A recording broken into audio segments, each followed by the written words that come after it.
Bé, i ara us introduiré l'última ponència d'avui, aquí la carpa número 1, amb la Rachel Bigsby, que és una fotògrafa jove, com la podeu veure, que a més ha rebut molts premis, diversos premis, també ha fet fotografies pel National Geographic, i el que m'ha fet una especial il·lusió és que ens parlarà avui de colònies d'ocells marins a les Illes Britàniques, a les fotografies que ha fet allà, i ha estat ella com a voluntària a la illa de Scomer, i una cosa que m'ha fet especial més il·lusió és que ha estat als Benton Cliffs, que és un lloc molt accessible, que hi ha una colònia espectacular de mascarells, que us recomano que si aneu a prop de Manchester hi podeu visitar.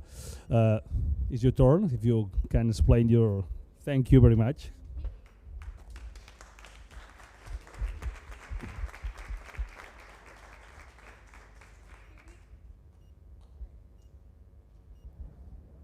Good evening, everybody. Thank you so much for coming along to my talk. I hope you've had a fantastic day here at the Delta Birding Festival. Today I'm going to be talking to you about my typical seabird summer in the UK. So firstly, my name is Rachel Bigsby. I am a 27-year-old wildlife photographer from the southeast coast of England, as well as a Nikon creator. I see this thing has just been put down on the stage with me, and a wildlife photographer for the RSPB in England, which a few of you might be familiar with. Now, over the span of my short-lived but very, very busy and exciting career so far, I've been fortunate enough to take part in a huge variety of projects and opportunities, including the likes of filming for BBC Earth, and for those of you that might know, the One Show and Spring Watch in the UK. I've also been fortunate enough to be published by National Geographic and to work with them as a wildlife photographer, as well as winning the Portfolio Award in Bird Photographer of the Year this year, as well as gold in the British Wildlife Photographer of the Year awards. But where did it all begin? So it began with my late grandfather. He, on the right-hand side here, as you can see, was introducing me to my very first ever flamingo. Now you can probably notice that this flamingo is in captivity, and yesterday I saw my very first wild flamingo. So I feel like we've gone full circle for this moment. I was a very creative child. I enjoyed painting quite a lot, and at the time I took to painting as the art form that I used to capture the love that I felt for the natural world. But as I got slightly older, I wanted to discover a new way of capturing this feeling, and I took to photography. And as you can see in the top left of the screen, I began at a very young teenage age photographing wildlife with an iPod and a smartphone, and later on in my teens I got my first bridge camera. And then much later on, I decided that I had outgrown my camera. I was looking for something that would challenge me slightly more. So I got my first job in retail when I was 16 years old. I saved all of my money, and on Christmas Eve, I left my job at 4 o'clock. I crossed over the store and I bought my first DSLR camera. And I got really into wildlife photography at this point, and I was putting all of my work on Instagram, on the social media platform. And it was by doing this that I first got noticed for my skill and my passion and knowledge with wildlife. And I got noticed by BBC Earth, who at the time were introducing a new series called The Science of Cute. Now, this series was aiming to help people like myself that had the knowledge and the passion for wildlife, but perhaps they didn't have the relevant experience or relevant qualifications that they needed at the time to turn their hobby into a career. And as you can see, I'm very, very eagerly anticipating a common kingfisher to land on a perch in front of the hide. This is the first thing that I filmed, but I later went on to film badgers, woodpeckers, a whole host of wildlife, but most importantly for me, I filmed some puffins.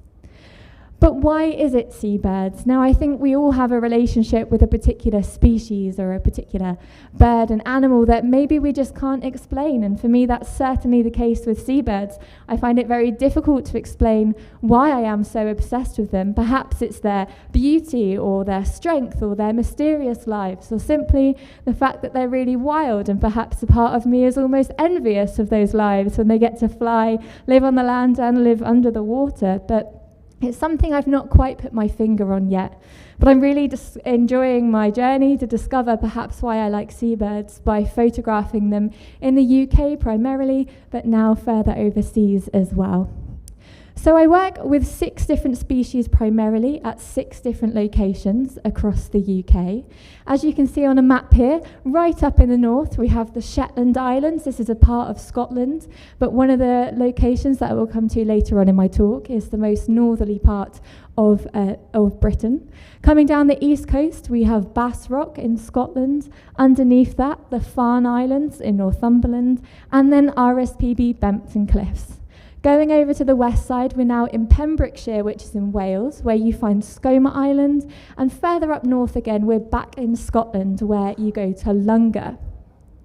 Now, I'll tell you about the 6 species that I primarily work with, just to familiarise you before I move on to the photographic techniques that I use to capture them. I'm sure this bird needs absolutely no introduction whatsoever. It is your Atlantic puffin, a clown of the sea and an unmistakable seabird that I'm sure most of you, if not all of you in the room, would say is one of your favourite birds. The next up is the razorbill. This is personally my second favourite seabird, but it is of course the closest living relative to the great auk, a bird which is now extinct, but was once considered to be the Northern Hemisphere's equivalent of a penguin. I will cover later on in my talk why they are one of my favourite seabirds, but they are absolutely my favourite to photograph. Next up is the northern gannet. Now this is a close contender for the spot as my favourite seabird. They are the biggest seabird that we have breeding in the UK with their 2-metre wingspan, and I just think they're absolutely gorgeous with that iconic golden neck. Their behaviour I find very exciting to photograph, but I think for me what it is with the gannets is where you find them, and it's certainly where I can be the most creatively free. This species is a relatively new one for me to be working with. It's the Arctic tern, and as Dominic mentioned before, if you were here at the last talk, it is the bird that undertakes the longest migration from the Arctic all the way to the Antarctic, and for that reason sometimes known as the sea swallow. Then we have the kittiwake. Now, it's not necessarily one of my favourite seabirds, but it is one of my favourite to photograph, and I think the reason is that a seabird summer for me would not be complete without hearing the call of a kittiwake.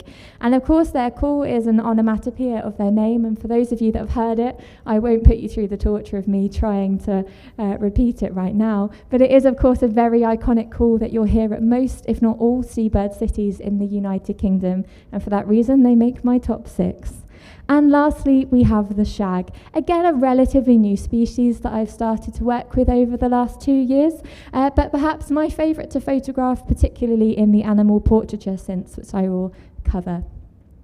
Now, I think it's important that I tell you a little bit about the locations before I show you some of my favourite images, just to really give you a bit of a feel of where I'm working when I'm stood behind the camera.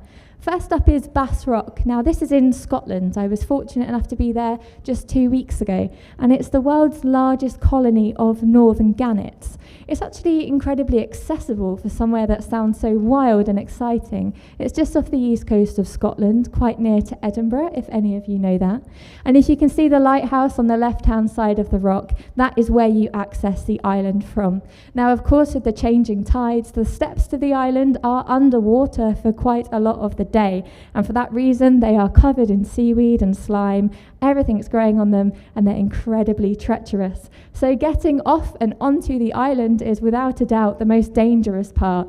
It's always an adventure. It's not always possible to get out there, and when you're on the rock it's not always possible to get back off again. But fortunately my last visit was a success. So when you get onto the island, you make your way up to where you see the lighthouse, and just above the lighthouse to the left there's a darker crack, which is a nice flat piece of rock where you can sit yourself down. It's very important when you're photographing gannets that you do sit down on the floor, because of course the gannets have a nice territory around them, and by sitting down and coming down to their level, you're in a sense establishing your own territory, and that defensive behaviour, which we never want to encourage in wildlife photography, is much more settled, and it gives you the opportunity to photograph the natural behaviour of these beautiful seabirds. Next up is Hermanus. Now this is in Shetland, which was the most northerly part of the map that I showed you earlier on. Firstly, of course, we have the unmistakable puffin here. The Hermanus is home to 100 1,000 seabirds in the summer, including the puffins, but also the northern gannets, and most excitingly for me, the great skua. But as well as these beautiful seabirds, what I think I find so exciting about photographing in Shetland is the dramatic landscape. It's like no other that I work at in the UK, and I'm looking forward to getting myself back there next summer. Now we come to the Inner Farne Islands. Now, compared to Shetland before, this landscape looks relatively ordinary, and environmentally it's perhaps not the most exciting place to photograph, but what you do gain here is an incredible opportunity to photograph close-up details and portraits of the puffins, but also of the shags, and of the Arctic terns, which you can see modelling on my head here. Next up we have Bempton Cliffs. Now again, perhaps not the best place to photograph, but this is the most accessible seabird colony that you will find when you're in the UK. It's home to 500,000 seabird species. Bempton is most famous for its gannets, but being the most accessible in the summer months, thousands and thousands of people flock there to admire and smile at the Atlantic puffins. And for those of you that might know, last year and the year before, Bempton was home to a black-browed albatross that was roosting just on the tip of the arch that you can see here. Now, of course, it was incredibly busy at Bempton all the time that the albatross was here. It had quite a distinct pattern. You could normally catch it in the morning and then in the evening, where it would do several loops before roosting back out of sight again. And people came from all over the world to see this albatross that was calling the United Kingdom home.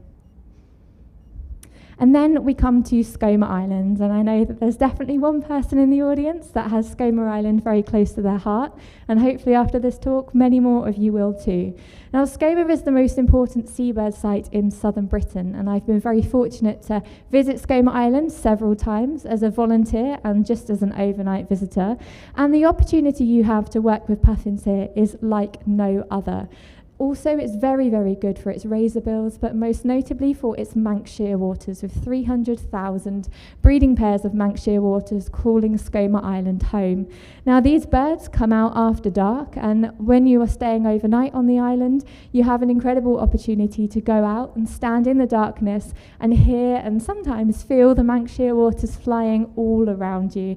And during the time that I've been on Skomer, I've been very fortunate to handle some of these birds, and while I haven't photographed them yet, I hope that when I come back another time and do this talk, the Manx shearwater will make my top 6.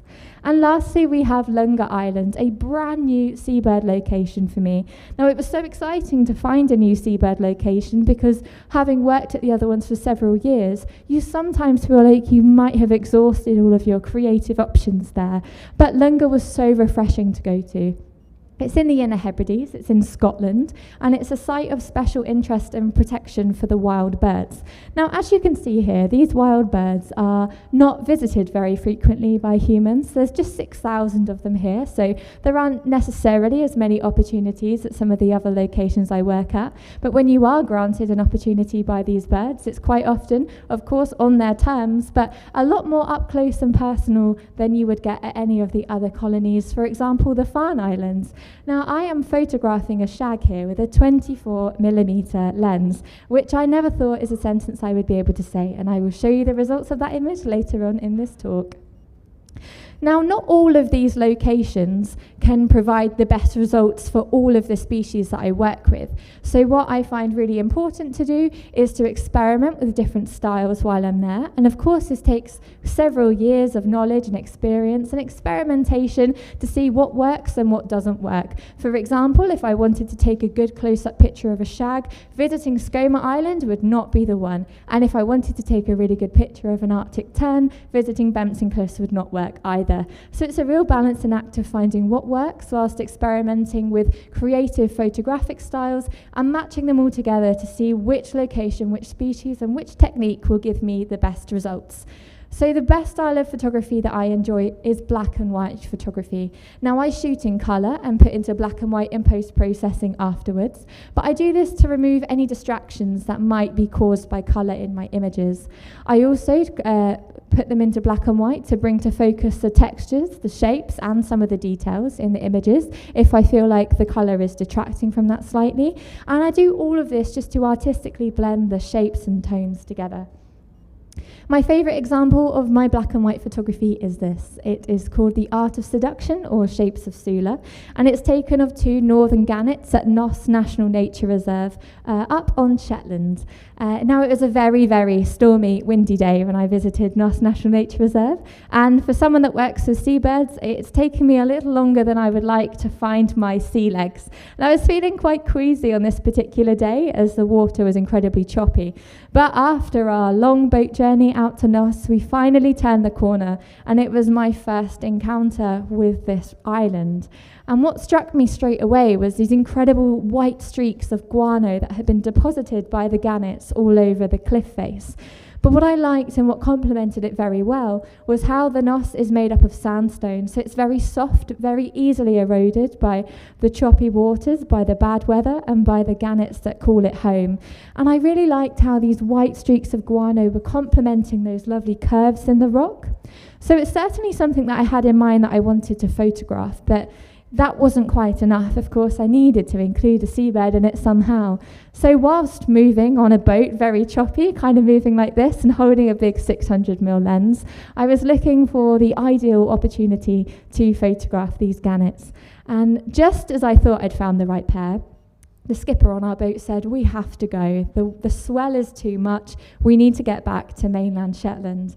And my heart sank, but I thought, let's try anyway. So I lifted up my camera and I fired off 3 or 4 shots, really hoped they were in focus, but most importantly, just wished for the best with the behaviour of these gannets that were courting. And just as I pulled up my lens, these gannets drew up and they started doing that gorgeous courtship behaviour that I really, really wanted to capture. So I was incredibly happy with this image. Now, of course, it was taken in colour. There was quite a lot of red and orange undertones coming through from the sandstone. Also, the white streaks of guano were a little bit yellowy, and the gannets were a bit mucky themselves as well. So as an image in colour, it wasn't quite as impactful as it is in black and white, where you get to really draw out the shadows and the blacks in the rock, and then give it a good punchy contrast by upping the whites in your post-processing, just to exaggerate all of these gorgeous shapes. Now, some people would say this is probably a criminal offence to put a picture of an Atlantic puffin in black and white, but never been one to follow the rules, and I think a puffin in colour, though very attractive and obviously famous for their colourful bills and feet, is incredibly distracting. I would even say it gives me a headache. So for that reason, I put Atlantic puffins in black and white. And if I had all of the colour in this image, if I had the bright orange and red bill and the yellow around the eye, you probably wouldn't notice that gorgeous light and the texture in the sand eels that the puffin has got in its beak. And you almost certainly wouldn't notice the lovely little highlights around the cheek and just the texture and the grit in the feathers. So it's a great example of taking that colour out, the distraction, and allowing your eye to pick up these incredibly gorgeous details in the puffin. So if you are a wildlife photographer yourself, I would highly recommend that if you have an image that you think has potential, but perhaps you're sitting on it for a while because you can't quite see it yet, maybe try and pop it into black and white and see if it brings to your attention some things that you might have overlooked because of the distracting colours. Now, next up is high-key photography. High-key photography is probably what I'm most well known for at the moment. And essentially, it is just the creative decision to overexpose your image. But it's not quite as simple as that. Now, as photographers, we are, of course, taught and expected to take a perfectly well-balanced image, but sometimes you can outgrow this, and I have personally found that with experimenting with the high-key style, it's been the most creatively freeing technique of all, and I've certainly revisited new locations and species that I might have perhaps thought had no opportunity for me to begin with, but now I have found my feet with this high-key style, it's certainly a lot more rewarding. Now, this is a really good example of where high key can be incredibly effective. So essentially, you have to select your backgrounds very carefully. You don't want a messy background, and you certainly don't want a dark background, but you want a background, for example, an overcast or cloudy sky, sometimes a very, very calm sea, or if you're working somewhere like the Farne Islands, which has a lot of walls and man-made structures which are also white, you can utilize those to your advantage.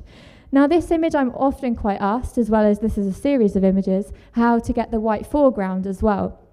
And it really comes down to just trying to be a little bit smart when you're at your location. Now, I'm lucky enough to say that I've been to these locations several times, so I'm perhaps not always as overwhelmed as you first are when you visit a seabird colony, because there's so many sounds and sights and smells. But if you are there with wildlife photography in mind, my biggest piece of advice would be just to take a step back, spend the first 5 or 10 minutes, no matter how tempting, just to assess your surroundings and see if there's perhaps an object or something that you can use to really bring some advantage to your photographs. So this blurry foreground is a metal handrail of a boat jetty that I was using. There is only one location that I found in the United Kingdom where I can achieve this effect without having to put it in post-processing. And the white behind it is simply just the clouds. But by overexposing it in my image, I'm able to eliminate all of that. By putting it into black and white in post-processing, I'm able to get rid of the slightly yellow tones that were on the metal handrail in the front, and by adding a bright linear gradient, I can blend the two together.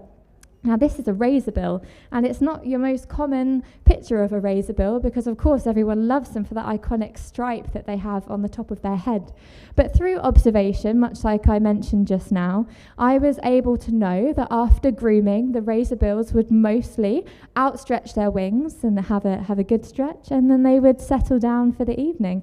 And I watched this happen quite a few times, and I thought, perhaps I want to try and capture that moment where they stretch their wings out. It's an image that not many people try to take because you go for the most iconic option first. And so I set myself up. I had my camera settings right, I had my composition good, and I was in the place where I could achieve both the white background and the blurred white foreground. But I just had to wait for the magic to happen against a cloudy sky, and by overexposing in my camera I could blow out all of the details in the sky just to give you this crisp white background.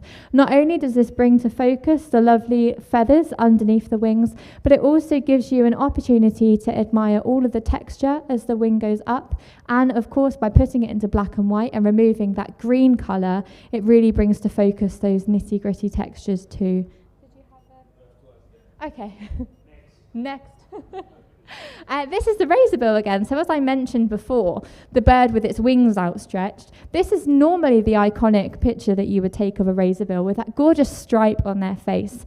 Coming back to my stories of observation, this was taken at the same location as my previous image, but a year before. So I was focusing on this razorbill on the right-hand side, and it was on its own, much like the razorbill before. It was preening itself, and it was doing some beautiful things, and on its own, it was still an incredibly nice image, but then its partner returned from a fishing trip. Now, razorbills, like most seabirds, are monogamous, so they will breed mostly for the whole of their breeding life, and for that reason, their courtship displays can be so intricate and so intimate as well. So when this razorbill on the right-hand side returned, they gave off their lovely purring noise that you can hear if you're close enough, and they started billing, and essentially they just cuddled together. And it made for a very special image with a lovely story behind it. But of course, what I liked most about it was just how you had the two black stripes fading into nothing, and their iconic stripes on their head, making a beautiful shape too. Now, this is the Arctic tern. So something that I really like to do with my wildlife photography is to photograph just iconic features of the seabirds.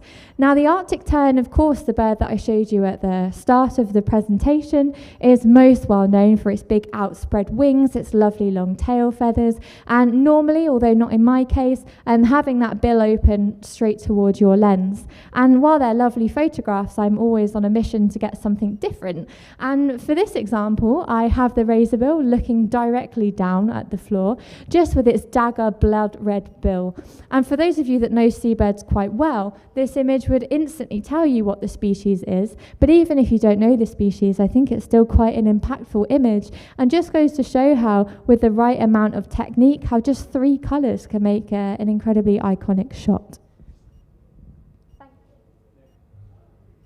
And similarly, with the iconic features of the birds that I like to work with, it's good to understand their plumages and when they change and how you can use them to your advantage. So this is a juvenile kittiwake, and when they are juveniles, when they fledge the nest, they have this lovely banding, and they have essentially a black and white plumage, the whole grayscale colour in there. And in this situation, It could be an example of when high-key photography has perhaps gone a little bit too far in some people's opinions, because you can see that I've entirely blown out the tail of the kittiwake, but I've done that to really exaggerate those little black tips on the end of the tail feathers. So it definitely comes down to your own preference. As I mentioned at the start of the talk, you are taught technically to take a perfectly exposed picture, but it's not always necessary. And while this image itself breaks all of those rules by being entirely overexposed and wouldn't necessarily be everyone's first choice of a photograph, I think it goes to show how it can also be quite effective. Now, coming on to portraiture wildlife photography. Now, this is, I suppose, your most iconic and well-known technique in wildlife photography. It's just your straightforward image and a style that really captures the essence and personality and attitude of your animal. You utilize the behavior to do this. You also utilize the natural lighting and the backgrounds that you've got. But I've personally found this to be one of the hardest styles of wildlife photography to master. And this is because so many factors are completely out of your control, and you're hoping that they'll all come together to give you the perfect image. Of course, you have a wild animal and it's entirely unpredictable behavior, but you also sometimes, in my situation with seabirds, have a time-sensitive location, i.e. with the Farne Islands, you can only land for 1 hour. So by the time you've got to your location, you have about 40 minutes to get your shots before you leave again. But you're also hoping that the lighting and the surroundings and all of those external factors are going to somehow work together to give you the shot that you want. But this is an example of when it can really, really happen. Now, this is a shag that I showed you before. This was taken on the Farne Islands. It's not your typical picture of a shag where it's stood up and you can see it in all of its glory. But what it does do here is capture what the shag is most well known for. And that is, of course, for its emerald eye and for that beautiful, beautiful bottle green plumage that it has on its feathers. I also like how it brings to focus the texture in the feathers and how they're quite reptilian. But all in all, just a very simple image that just captures the two features that the shag is most well known for. Now we have the fulmar. Now this is the seabird that really kick-started my whole journey into wildlife photography. And while this image isn't the most creative image I've ever taken before, and perhaps for that reason it's not necessarily my favourite, it's a really good example of just a clean, simple portrait of an animal. Now this was taken up on Shetland, and firstly I've managed to capture some behaviour here. For those of you that know fulmars, they're very, very cackly social birds, and they do this quite often when they greet each other. They also ledge visit one another, and if you identify these behaviours, it gives you an opportunity to know when to be hitting your shutter. So I was sat up on Shetland. The nice, gorgeous, creamy grey background you can see is actually the concrete from the car park for the ferry terminal. But again, it's just thinking about these things that could work in your advantage. Now, I could have chosen a green background. I could have utilised the grass if I came from the right-hand side to the fulmars. I could have gone lower and I could have got an entirely blue background by using the sea, which was just behind them. But I decided to approach from slightly above so I could use the grey of the concrete to really complement the grey feathers and to not overcomplicate my image. So it's certainly something to keep in mind when you're photographing all of these external factors and backgrounds and the lighting that comes into it. Now this is your more iconic picture of a shag. You can see that gorgeous crest, you can see the scales, and of course that lovely emerald eye. So while before, and the image that I showed you before of the shag were taken within half an hour of each other, this one is slightly different to before. So as a photographer for the RSPB, I of course have to keep in mind the need to have normal wildlife photographs. So this is where the animal portraiture comes into play quite a lot of the time. This is a really good example of why animal portraiture is so difficult, because I saw the potential in this image. The lighting was lovely, the bird was present on the cliff, and I just about had enough time to see if it was possible, but I almost didn't come home with this shot, and that is just because the shag stood there looking in the wrong direction for 20 minutes or so, which in the grand scheme of things is an incredibly short amount of time to be waiting for the perfect wildlife shot, but in your time-sensitive location, like I mentioned before, this takes its toll. Fortunately, in the end, the shag looks directly into the light. You can see how it would be much more effective for the shag looking to the left-hand side, to the right-hand side of the screen. with that lovely golden light coming through as it's just reflecting off the bird, and the yellow tones on the bird's gape are just complementing in the background.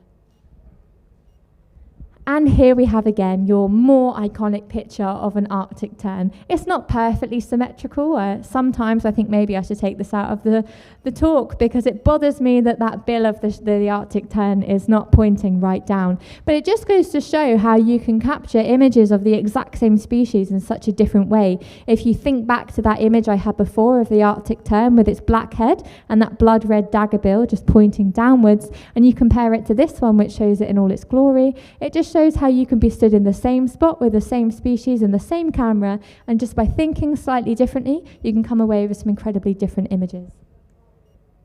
And this is the kittiwake. So as I mentioned with the shag, I try to photograph just iconic features of the animals. And if you were a seabird a fan, you would probably know that with the plumage of this bird and with that nice red ring around the eye, that it could be a kittiwake. But even if you don't, I think it still works incredibly well and is effective as an image. You don't need the bright yellow bill. You don't need it to be flying. All you need really is just to have a little bit of life in your image. And for me, that was the kittiwake having its eye open. And in this series, there are also pictures of the kittiwake with its eye closed. But of course, just having that nice catchlight in there works very well. Again, a lot of consideration had gone into the background here, whether I wanted blue, whether I wanted black with the shadowed areas of the rocks, or whether I just wanted to try and find a balance between a shadowy part of the cloud to get this nice grey colour to blend into the plumage. And lastly, we have the gannet. Again, another really iconic feature. This one was actually taken in manual focus mode, which isn't something I do very often, as a lot of the birds I work with are unpredictable and fast moving. So I need my continuous autofocus to make it happen. But this was taken on Bass Rock, a densely packed gannet colony of those 150,000 that I mentioned at the start. And by blending the foreground of the breeding plumage of the other gannets, I was able to bring into focus that lovely baby blue eye that you can see around the gannet, and of course complementing that golden nape. So after these styles, these are kind of the first ones that I go to when I'm out on assignment. I then try to experiment with some others. You've got bokeh, which is the aesthetic quality of the blur produced in the outer focus parts of your image. It's a very, very popular photographic technique. But you also have backlighting, which is achieved by positioning the main light source, which in my situation is usually always the sun, behind the subject. Here you have the puffin. You have a bit of the two techniques going on here. You've got some lovely bokeh. Now this is caused by the light bouncing off the sea that was in the background, and where it's out of focus, you're getting these lovely big blurry aesthetic parts. But because I have chosen to stand with the light source behind the puffin, not only have I achieved the bokeh, but you have some soft light filtering through the sand eels just to give it a little bit of extra something. And now you have the shags. So these shags, the last portrait I showed you, and that picture of just the eye and the feathers, were all taken within half an hour of each other by using different photographic techniques. So you're really able to achieve a huge variety of images in a short amount of time. It's a really good example of where bokeh can be incredibly effective. This particular image I have struggled with editing for quite a while. In colour, the sea is very, very turquoise, and I think it's all too clashy with the blacks and greens and yellows that are going on with the bird. So for now I've settled for it in black and white, but as I'm sure those of you who are photographers in the audience will know, sometimes you have to sit on an image for quite a while and revisit it every couple of months or even years in my situation sometimes, and your mind might see some more potential in it than you might have seen before. And a good example of backlighting here is with a kittiwake. Now, very similarly to the high key, this technically would be a very bad image because I've lost so much detail in the kittiwake. In fact, all you can see is just the backlit parts of the back end of the feathers. I've even lost the iconic black tips that you have on the wings of a kittiwake, and just a tiny bit of light hitting its head. But it works incredibly well, and to get the black backgrounds compared to the white backgrounds, in this situation I'm not looking for the white sky or for the white walls, but I'm looking for the really dark patches. Now, this was taken at RSPB Bempton Cliffs, which is a great location for achieving backlit photography because you don't get the sun setting out to sea. In fact, the sun sets behind you, which means that all of the cliffs have a huge shadow cast upon them. So for the last 4 or 5 hours of the day, all of the birds flying around will be flying against black. So this time, rather than overexposing my image, I am underexposing my image. Now, this is all done in camera to give this really dark effect. But similarly to your question, sometimes you don't want to push it too far, that you destroy all of that detail, because if you try to retrieve that in post-processing, you're probably going to have a few issues. But it's one of those things I like to say, after you've got your insurance shot of a wild animal that you're happy with, particularly if it's your first time photographing them, overexposed and underexposed photography can be really rewarding if perhaps you're at a location and you've maybe run out of inspiration for something to achieve. And this is another approach to bokeh, which is kind of different. Now, of course, as I mentioned, bokeh is that aesthetic quality produced in the outer focus parts, but I've now got the outer focus parts slightly in focus. This was in manual focus again. Like I just mentioned, I think on this day I was kind of struggling for inspiration, and for that reason, I popped my lens into manual, and I was just seeing what worked and what didn't work. I really liked the bokeh. I'd noticed that somewhere else, but now I was looking for something to bring the whole image together. And for me, it was photographing the shag.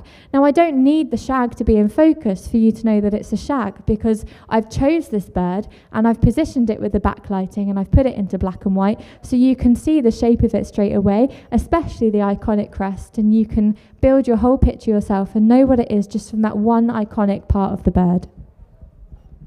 And next up we have environmental photography. It's an incredibly rewarding style of photography, something that I enjoy, particularly up on Shetland, where you have those vast and rugged landscapes.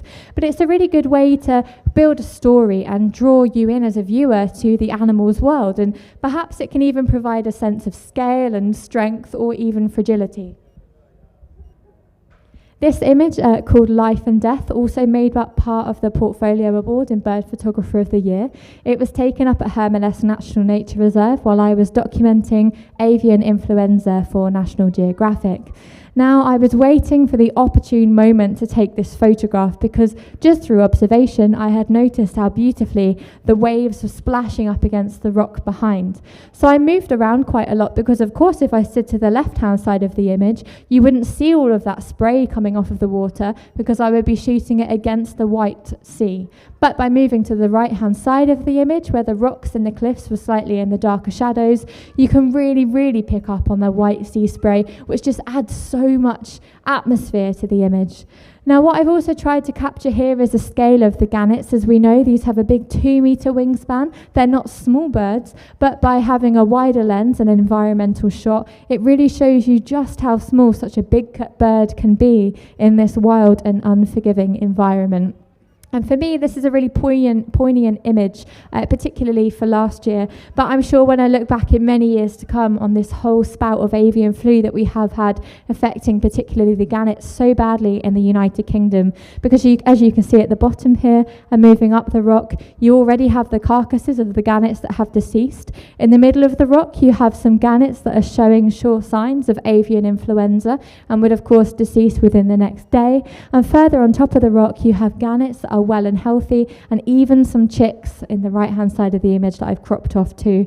And by putting that whole environment into perspective, essentially an entire life cycle in an image, it really shows you not just the fragility of the birds and how small they are in the bigger scale of things, but how strong they are to survive these conditions like that too. This is the same species, but photographed in their environment, but an entirely different environment. And it just goes to show that around the UK, whilst you're in the north, you have these really wild and unforgiving landscapes. When you come slightly further south, in this case, Yorkshire, in the North Sea, off of RSPB Bempton Cliffs, you can still photograph animals in their environment without them being so hard-hitting. So this is gannets out at sea on their foraging trip. It was a beautiful morning. The sea was glassy calm, and the mist was just starting to burn off, which gave you this seamless blend into the sky. And the same species back in Shetland, but this time from a slightly unusual perspective. Now, I really enjoy photographing seabirds as you see it, but sometimes you need to take a step back and think if there's any other ways of seeing birds, and maybe even trying to get a bird's eye view myself. So of course, especially when working with seabirds, but all wildlife, you need to prioritise your own safety and not get too carried away and take your safety into consideration at all times. But there are certainly certain areas of Shetland and Hermanus that it is safe enough to experiment with your positioning. And in this situation, I was lying on my tummy on the cliffs. There were plenty of ledges below me should anything go wrong, but it was just a unique approach. Rather than standing up and photographing, maybe try lying down and photographing, or maybe even lying on your back and photographing up to the sky. And this is quite a cool shot. It's one of my favourites. It's certainly not perfect. I don't think it's got the placement that I would quite want if I were to recreate it again. But of course, that is just the nature of wildlife photography. There's so much out of your control. But this time, this was taken from a boat. Now, when you're photographing kittiwakes, these are kittiwakes in the image, again, you'll normally be stood up on a cliff, just photographing them in the air or perhaps flying below you. But by getting yourself on the water, you get an entirely unique perspective, and you get to see just the incredible shapes and patterns that these birds choose to put their nests in. This image is slightly underexposed because the rock was relatively dark anyway. I wanted to exaggerate those blacks and shadows, but also by bringing to focus and really adding some contrast with the white kittiwakes here. And once again a gannet, because they seem to be the birds that I photographed the most in the last year. Again, given a sense of scale, you can know this is a big 2-metre wingspan, but in the sky it looks like a relatively small bird. And at this time I was actually focused on photographing gannets on the sea, but when I glanced up from my camera, and I cannot exaggerate how important it is to sometimes just put your camera away from your eye and see what else has changed in the environment around you since you decided on your composition, I noticed these incredible storm clouds that had started to come in, and the gannets were riding the thermals quite high, and it gave me an opportunity to try and photograph them in a different environment to what you would associate a gannet to be, which is the sea. And once again, some more gannets taken at Bass Rock. A nice, simple, straightforward image, but if I'd have zoomed in with a 600mm lens, all you would have seen is just a close-up pretty picture of the gannet. But by taking a step back and using a wider 24mm lens, I'm able to bring that whole environment into the picture. The stormy skies above, the gannets flying around, and just how they go about their day-to-day business. Again, opting to put this into black and white because it added a little bit more atmosphere and drama to the image. And the very last technique that I cover on my assignments and in my work is documentary photography. Now, this is just a style that provides a straightforward representation of a situation as it's happening, and it's often used to convey a message about the natural world, highlighting ongoing issues and connecting a global audience to the forefront of what is going on. Sometimes this can be concerning events, but documentary photography can also bring to light some really positive conservation stories. In my examples, this is of course a negative environmental story, but it is just important to make you aware that this isn't always the case, and if you do have a camera, you don't have to document doom and gloom. You can document some incredibly hopeful stories that are going on in our natural world. So these images were taken of the avian influenza crisis off the coast of Scotland and Shetland for National Geographic. They were later posted in it. And what I was really trying to do at the time was to bring awareness to something that was happening that was not getting any media coverage in the UK at that time. And it was one of those situations where I didn't know whether it was appropriate to be taking these photographs or not. It was my first experience with documentary photography. Of course, I wasn't enjoying photographing dead or suffering birds, but I felt compelled to take it. And at the time, I think I was so overwhelmed, I didn't really understand the importance of taking these images. But on reflection, I discovered why they were so important. And that was because when I posted them on social media, hundreds and hundreds of people commented and got in touch with me to say that they had no idea this was happening. And that really is the whole purpose of documentary photography, to bring to light these images of events that are happening that you wouldn't otherwise see without documentation of them. Now, of course, these are dead birds. These are just photographs of dead birds, but they don't have to be done in a gory or gruesome way. They can still be done in a really pretty way by bringing into light the structures and the shapes and textures of the natural world, but also by using the light nicely. They don't just have to be a straightforward, upsetting image. They can be quite beautiful. And similarly, you can photograph beautiful, beautiful animals in a documentary style, because how can you protect something that you don't know about? And that's the most important thing you can do by using your camera as a storytelling tool, particularly in this documentary style, is by taking incredible photos that connect a global audience to a species that they perhaps don't know about, but they would do now after your image. And with that in mind, they might be compelled to protect them further on. Now, of course, like I mentioned, these are in some cases upsetting images, but the importance of documenting with your camera is, of course, as I mentioned, to connect this global audience, empower much needed change too. Now, for those of you wondering, the equipment that I use to photograph all of the images that you've seen today include the Nikon Z9. I mostly use the 600mm f4 with built-in teleconverter, but in my own personal kit, I use the 24-70, the 400 4.5, and the 70-200 lens. I really hope that you've enjoyed a very quick tour of my Seabird Summer. Perhaps you've encountered some new species and some new locations that you might visit when you visit the United Kingdom, or just take away some techniques when you photograph wildlife of your own. Thank you so much for listening, and I hope you have a good evening.